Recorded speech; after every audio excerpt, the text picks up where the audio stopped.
ಮಾಧ್ಯಮ ಮಿತ್ರರಿಗೆ ನನ್ನ ಧನ್ಯವಾದಗಳನ್ನು ಸಲ್ಲಿಸುತ್ತೇನೆ. ಹಾಗೂ ನಿನ್ನೆ ನಮ್ಮ ಏನು ಕಂಪನಿ ಚಳವಳಿಯನ್ನು ನಾವು ಹಮ್ಮಿಕೊಂಡಿದ್ವಿ. ಕಾರಣ ಇಷ್ಟೇ, 35 ವರ್ಷದಿಂದ ನಮ್ಮ ಕುಳವಾಡಿ ವಂಶಸ್ಥರಿಗೆ ಅನ್ಯಾಯ ಆಗ್ತಾ ಇತ್ತು.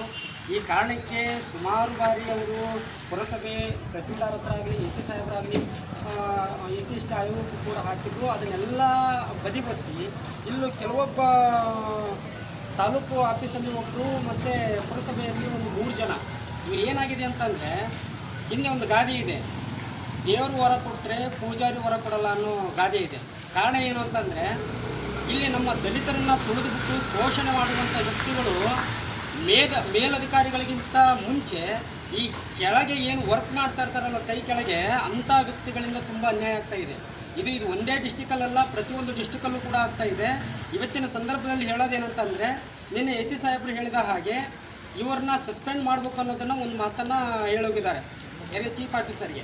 100% ಇವರು ತಾಲೂಕು ಆಫೀಸಲ್ಲಿ ಇವರು ಪುಟ್ಟರಾಜು,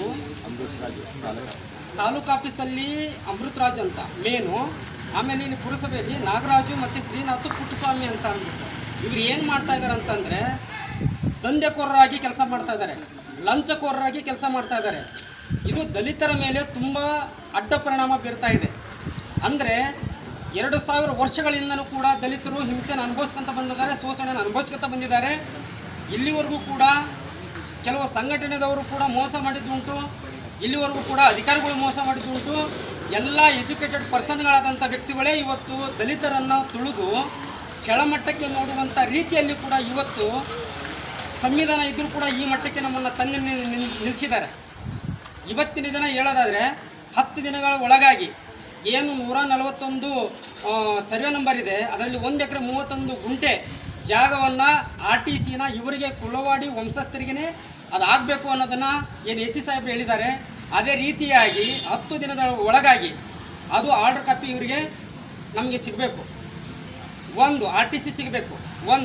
ಇನ್ನೂ ಒಂದು 10 ದಿನದ ಒಳಗಾಗಿ ಇವರು ಏನು ದಂಧೆಗೋರರು ಇದ್ದಾರೆ, ಲಂಚಕೋರರು ಇದ್ದಾರೆ, ಇವರು 4 ಜನ ಸಸ್ಪೆಂಡ್ ಆಗದೇ ಇದ್ದರೆ ಮುಂದಿನ ದಿನ ರಸ್ತೆ ತಡೆ ಮಾಡಿಬಿಟ್ಟು ರಾಜ್ಯಾದ್ಯಂತ ಹೋರಾಟ ಮಾಡಬೇಕಾಗುತ್ತೆ. ಇದು ಕಟ್ಟೆಚ್ಚರಿಕೆ ಅಂತ ಅನ್ಕೋಬೇಕು.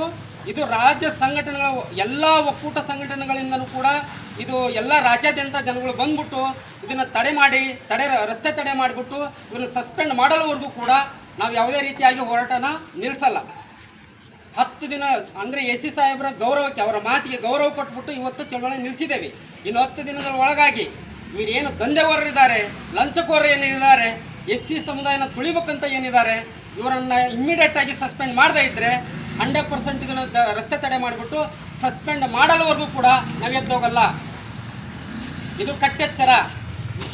ಇನ್ನು ಮುಂದೆ ಬರುವಂಥ ಯಾವುದೇ ತಳ ಸಮುದಾಯದ ವ್ಯಕ್ತಿಗಳು ಬಂದರೂ ಕೂಡ ಕೆಲಸ ಮಾಡಿಕೊಡದೇ ಇದ್ದರೆ, ಇನ್ನು ಮುಂದಿನ ಬರುವಂಥ ಅಧಿಕಾರಿಗಳು ಇವ್ರಿಗೆ ಏನಾದರೂ ಮೋಸ ಮಾಡಿದ್ದಾಗಲಿ, ಲಂಚ ತಗೊಂಡಿದ್ದೇ ಆಗಲಿ ಕಂಡು ಬಂದಲ್ಲಿ ಅತಿ ಕಠಿಣ ಕ್ರಮ ತಗೊಳ್ಳುವ ಹಾಗೆ ನಾವು ಎಲ್ಲ ಮಾನ್ಯ DC ಸಾಹೇಬರಿಗೂ ಕೂಡ, ತಹಸೀಲ್ದಾರ್ ಸಾಹೇಬರಿಗೂ, SC ಸಾಹೇಬರಿಗೂ ಕೂಡ ಕಂಪ್ಲೇಂಟ್ ರಿಜಿಸ್ಟರ್ ಮಾಡಿಬಿಟ್ಟು ಇದನ್ನು ಸರ್ಕಾರದ ಮಟ್ಟಕ್ಕೆ ತರುವಂಥ ರೀತಿಯಲ್ಲಿ ನಾವು ಹೋರಾಟ ಮಾಡ್ತೇವೆ. ಇಷ್ಟೇ ಹೇಳಿ ನನ್ನ ಮಾತನ್ನು ಮುಗಿಸ್ತೇನೆ. ಧನ್ಯವಾದ. ನಿಮ್ಮ ಹೆಸರು?